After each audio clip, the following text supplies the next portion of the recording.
NEET விலக்கு மசோதாவுக்கு ஒன்றிய அரசு உடனே ஒப்புதல் வழங்க கோரி தமிழ்நாடு சட்டப்பேரவையில் தீர்மானம் நிறைவேற்றம். உரிமையை மாநில அரசுகளிடமிருந்து பறிக்கும் வகையிலும் அமைந்துள்ளன. நீட் தேர்வு முறை அகற்றப்பட வேண்டும். நீட் ஒழிப்புக்கான அனைத்து நடவடிக்கைகளும் தமிழ்நாடு அரசு மேற்கொள்ளும் என முதலமைச்சர் மு க ஸ்டாலின் உறுதி. நீட் தேர்வு முறைகேடுகள் குறித்து விவாதிக்க நாடாளுமன்றத்தில் எதிர்க்கட்சி எம்பிக்கள் வலியுறுத்தல். स्टूडेंट्स की रिस्पेक्ट करने के लिए हम नीट पर डिस्कशन करें. ठीक है, आप डेडिकेटेड डिस्कशन. अब बात यह है कि दो फोर्सेस हैं. एक तरफ नहीं माने இரு அவைகளிலும் அனுமதி மறுக்கப்பட்டதால் நாடாளுமன்றம் முடங்கியது. 88 ஆண்டுகளில் இல்லாத அளவுக்கு கொட்டிய கனமழையால் தண்ணீரில் தத்தளித்த தலைநகர் டெல்லி.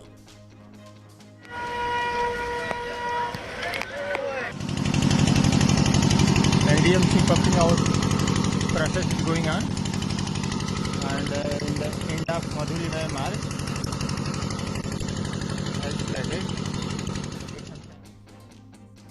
முக்கிய சாலைகள், குடியிருப்பு பகுதிகளை வெள்ளம் சூழ்ந்ததால் இயல்பு வாழ்க்கை கடும் பாதிப்பு.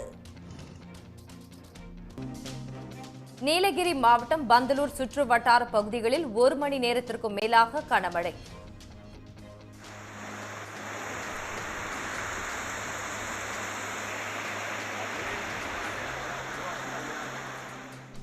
சாலையில் பெருக்கெடுத்த வெள்ளத்தால் மக்களின் இயல்பு வாழ்க்கை பாதிப்பு.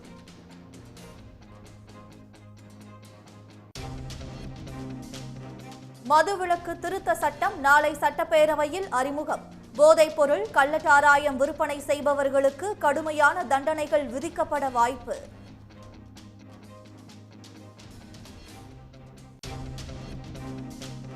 போதைப் பொருட்களுக்கு எதிராக மாணவர்களுடன் சேர்ந்து உறுதிமொழி ஏற்றார் நடிகர் விஜய்.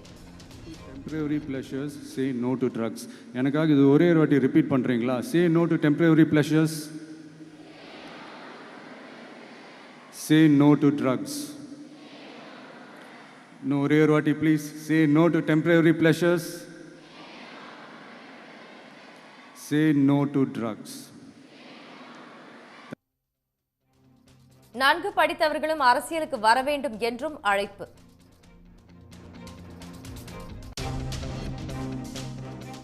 நில மோசடி வழக்கில் ஜார்க்கண்ட் முன்னாள் முதலமைச்சர் ஹேமந்த் சோரனுக்கு ஜாமீன். 5 மாத சிறை வாசத்திற்கு பின் விடுதலையான சோரனுக்கு உற்சாக வரவேற்பு.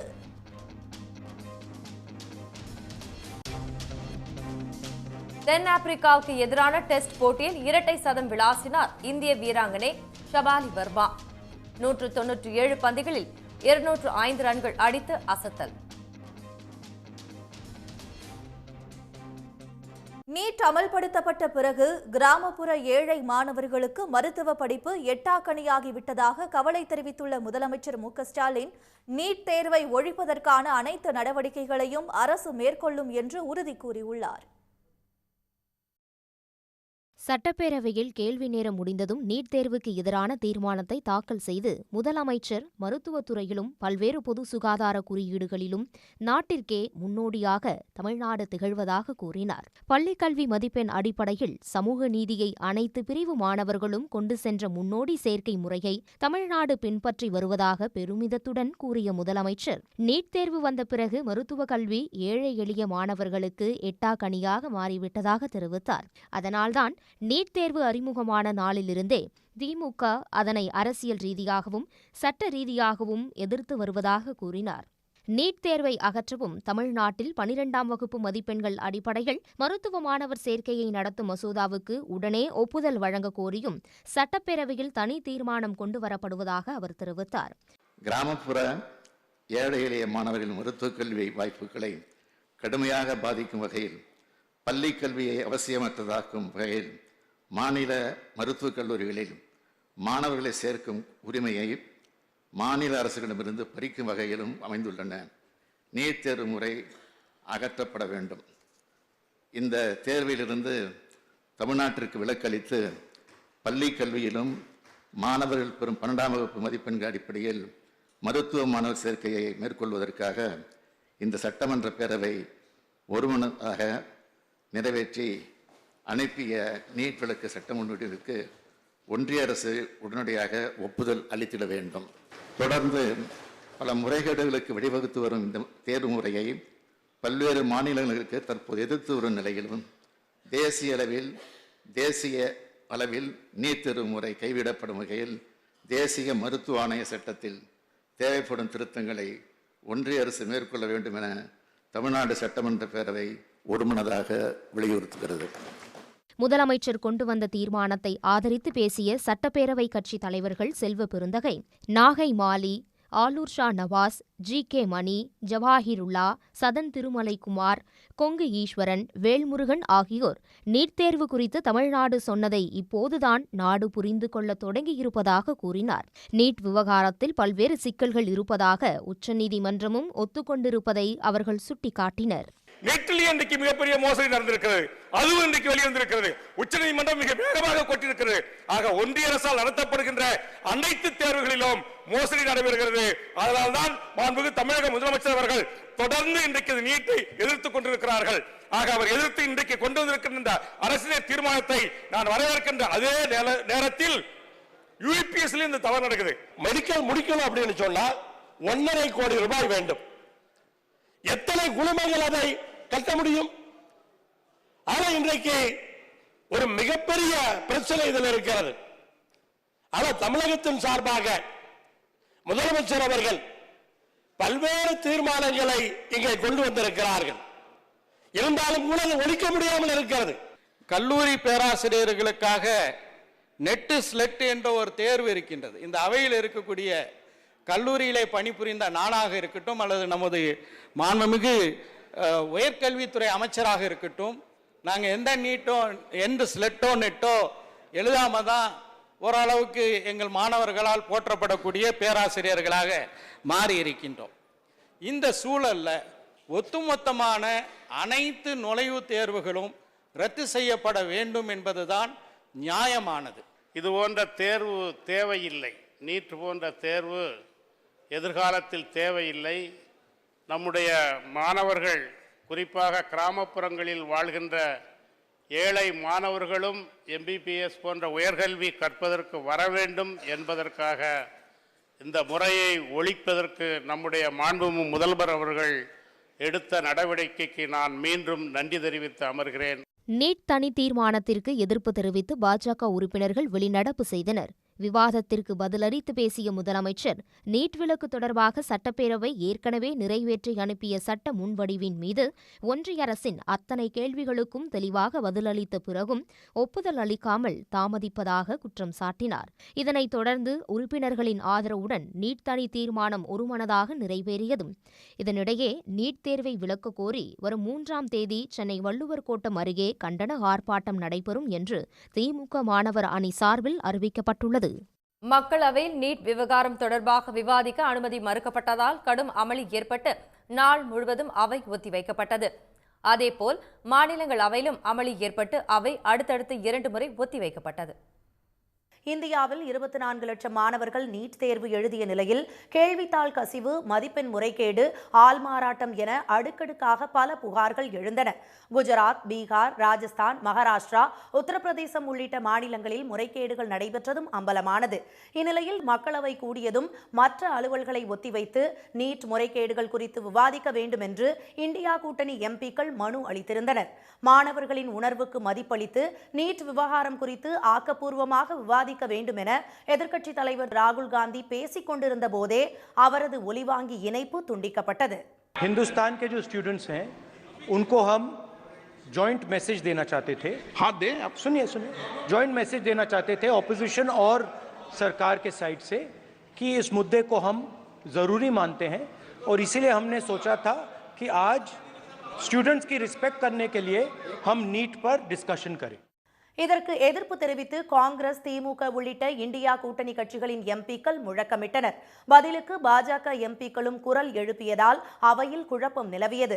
இதையடுத்து அவைத் தலைவர் ஓம் பிர்லா குடியரசுத் தலைவரின் உரைக்கு நன்றி தெரிவிக்கும் போது வேறு பிரச்சனையை எழுப்ப அனுமதிக்க முடியாது என கூறி சட்டத்துறை இணையமைச்சர் அர்ஜுன் ராம் மேக்வாலை பேச அழைத்தார்.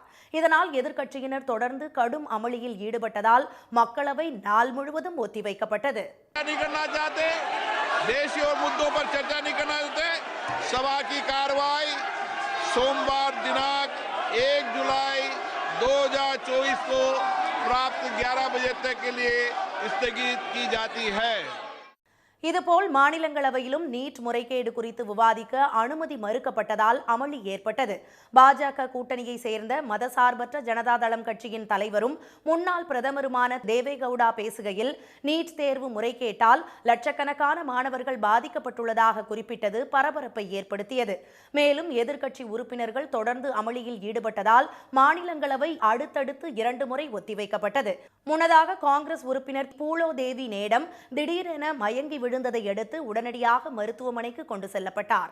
அவரது உடல்நலம் தேறி வருவதாக மாநிலங்களவை தலைவர் ஜக்தீப் தன்கர் தெரிவித்தார். நீட் தேர்வு முறைகேடு தொடர்பாக நாடாளுமன்றத்தில் விவாதம் நடத்த பிரதமர் மோடி முன்வர வேண்டும் என்று மக்களவை எதிர்க்கட்சித் தலைவர் ராகுல் காந்தி அழைப்பு விடுத்துள்ளார்.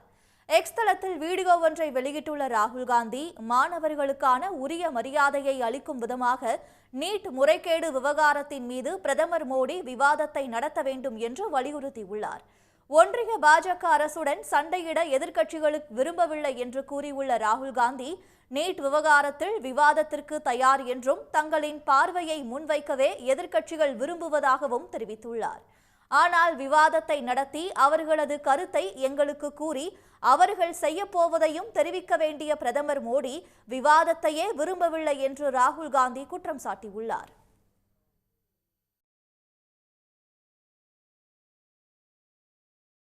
So the idea behind the discussion was that we get a resolution to this issue because crores and crores of people, their family members are in pain. They don't know what is going to happen in the future, and it's important that we give them clarity. It's unfortunate that the government didn't want this. It seemed to me that the direction was directly from the Prime Minister. It's sad that the Prime Minister of India, who in fact should be leading the discussion and should be telling us about his opinion and should be telling us about what he is going to do, simply doesn't want to debate. We are ready for a debate. We want to debate, and we don't want to fight with the government. We want to place our views on the table. நாடாளுமன்றத்தில் தம்மை பேச அனுமதிக்காதது துரதிருஷ்டவசமானது என்று தனது ஆதங்கத்தை ராகுல் காந்தி பதிவு செய்துள்ளார். கடந்த 7 ஆண்டுகளில் 70 முறை வினாத்தாள் கசிந்ததாகவும் மிகப்பெரிய அளவில் ஊழல் நடந்துள்ளதாகவும் ராகுல் காந்தி குற்றம் சாட்டியுள்ளார். அத்துடன் இதை வெறுமனே தொடர முடியாது என்றும் ராகுல் தனது வீடியோவில் குறிப்பிட்டுள்ளார். நீட் முறைகேடுகளை பொறுத்தவரையில் அமைப்பு ரீதியாகவே குளறுபடி உள்ளதாக சாடிய ராகுல் மாணவர்களுக்கு ஒரு தெளிவை ஏற்படுத்துவது முக்கியம் என்று தெரிவித்துள்ளார். தலைநகர் டெல்லியில் 88 ஆண்டுகளில் இல்லாத அளவிற்கு அதிகன மழையால் மாநிலத்தின் முக்கிய பகுதிகள் அனைத்தும் வெள்ளத்தில் மிதக்கின்றன. அதிகாலையில் 3 மணி நேரத்தில் 15 சென்டிமீட்டர் அளவிற்கு மழை கொட்டி தீர்த்துள்ளது.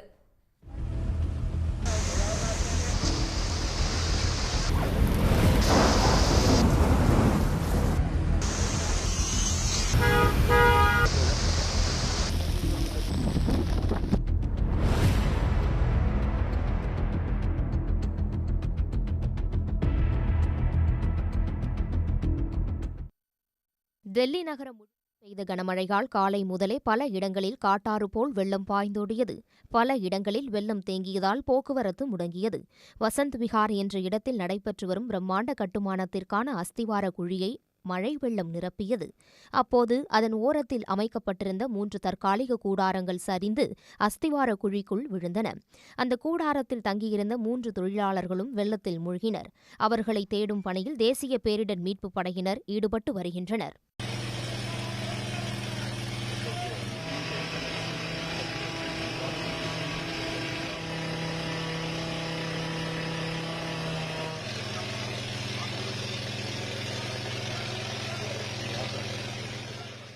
பஹார்கஞ்ச் என்ற இடத்தில் சாலையோர மண்பாண்ட வியாபாரிகள் பெரும் இழப்பை சந்தித்துள்ளனர்.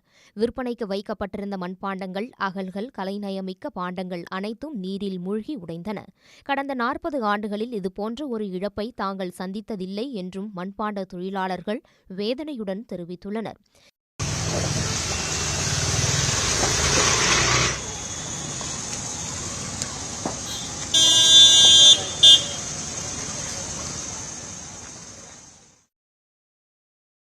கனமழை தொடர்வதால் டெல்லி மெட்ரோ ரயில் சேவையும் பாதிக்கப்பட்டுள்ளது.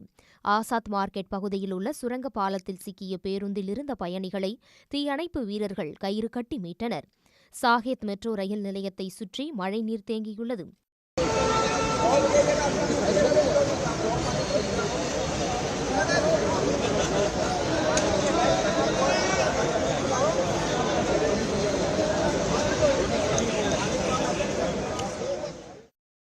ஆயிரத்து 1936 ஆண்டு ஜூன் மாதத்தில் 235 மில்லிமீட்டர் மழை பதிவான நிலையில் தற்போது 228 மில்லிமீட்டர் மழை பதிவாகியுள்ளதாக தெரிவிக்கப்பட்டுள்ளது. இதுபோன்ற மிக கனமழையை சமாளிக்கும் அளவுக்கான கட்டுமானங்கள் டெல்லியில் உருவாக்கப்படவில்லை என்றும் ஆம் ஆத்மி கட்சி கூறியுள்ளது.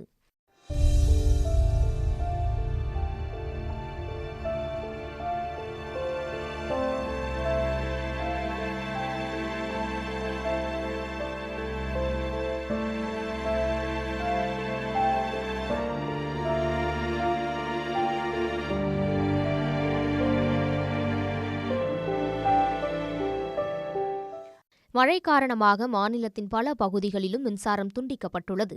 சாலைகளிலும் வெள்ளநீர் தேங்கியுள்ளதால் போக்குவரத்தும் முற்றிலும் முடங்கியுள்ளது.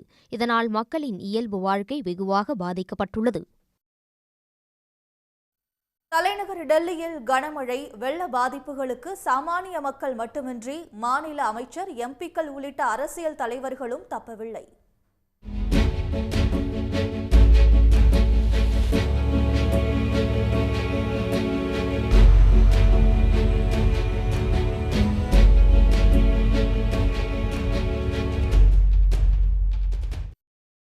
அதி கனமழை மற்றும் வெள்ள பாதிப்புகளால் டெல்லியின் முக்கிய பகுதிகள் அனைத்தும் வெள்ளத்தில் மிதக்கின்றன. டெல்லியின் தண்ணீர் பற்றாக்குறையை போக்க வேண்டும் என உண்ணாவிரத போராட்டத்தில் ஈடுபட்ட அம்மாநில நீர்வளத்துறை அமைச்சர் அதிஷியின் வீட்டை முழுக்க வெள்ள நீர் சூழ்ந்தது. இதனால் வீட்டிற்குள் இருப்பவர்கள் வெளியில் வர முடியாத சூழல் ஏற்பட்டது.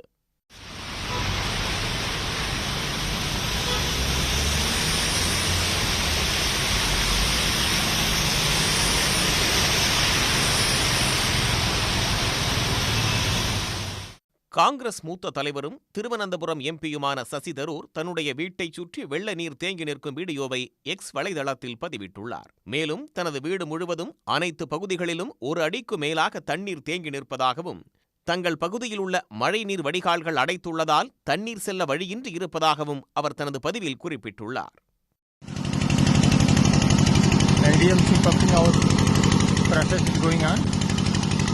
And in the end of Madhuri March, as flooded, take some time.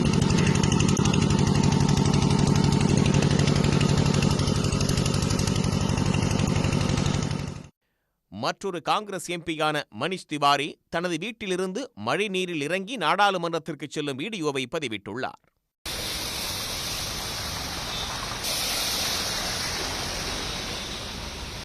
Delhi Lodhi estate பகுதியில் அமைந்துள்ள சமாஜ்வாதி கட்சியின் எம்பி ராம்கோபால் யாதவ் வீட்டிற்குள்ளும் மழை நீர் புகுந்தது.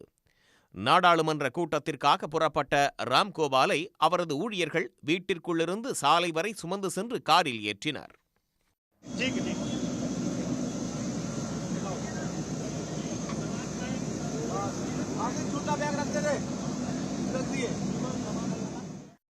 மழை நீர் வீட்டிற்குள் புகுந்ததால் பல லட்சம் ரூபாய் மதிப்பிலான பொருட்கள் சேதமடைந்துள்ளதாக தெரிவித்த ராம்கோபால், அதிகாலை 4 மணியிலிருந்து மாநகராட்சி ஊழியர்களை தொடர்பு கொண்டு வருவதாகவும், ஆனால் யாரும் வரவில்லை என்றும் தெரிவித்தார்.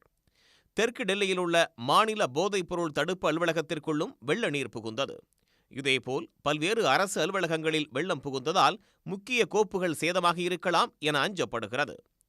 இதனிடையே பாஜக கவுன்சிலரான ரவீந்திர நேகி தேசிய நெடுஞ்சாலையை ஒட்டிய பகுதியில் வெள்ள நீரில் படகில் சென்றவாறு எடுத்த வீடியோ ஒன்றை தனது எக்ஸ் தளத்தில் பதிவிட்டுள்ளார்.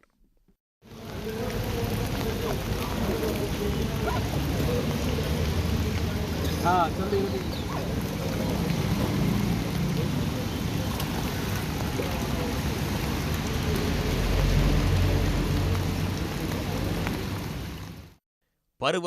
முன் வடிகால்களை தூர்வாராததே வெள்ள பாதிப்புக்கு காரணம் என்றும் அவர் குற்றம் சாட்டியுள்ளார்.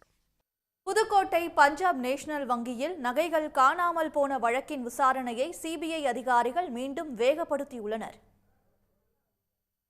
புதுக்கோட்டை தெற்கு ராஜ வீதியில் உள்ள பஞ்சாப் நேஷனல் வங்கியில் கடந்த 2019ஆம் ஆண்டு வாடிக்கையாளர்கள் அடகு வைத்த 13 கிலோ 75 கிராம் தங்க நகைகள் காணாமல் போனது.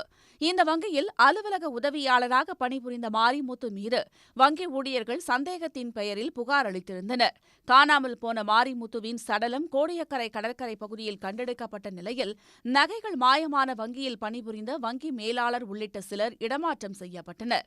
இந்த வழக்கில் பல்வேறு கோணங்களில் காவல்துறையினர் விசாரணை நடத்தியும் எந்த ஒரு துப்பும் கிடைக்காததால் வழக்கு கடந்த 2022ஆம் ஆண்டு சிபிஐக்கு மாற்றப்பட்டு விசாரணை நடைபெற்று வருகிறது.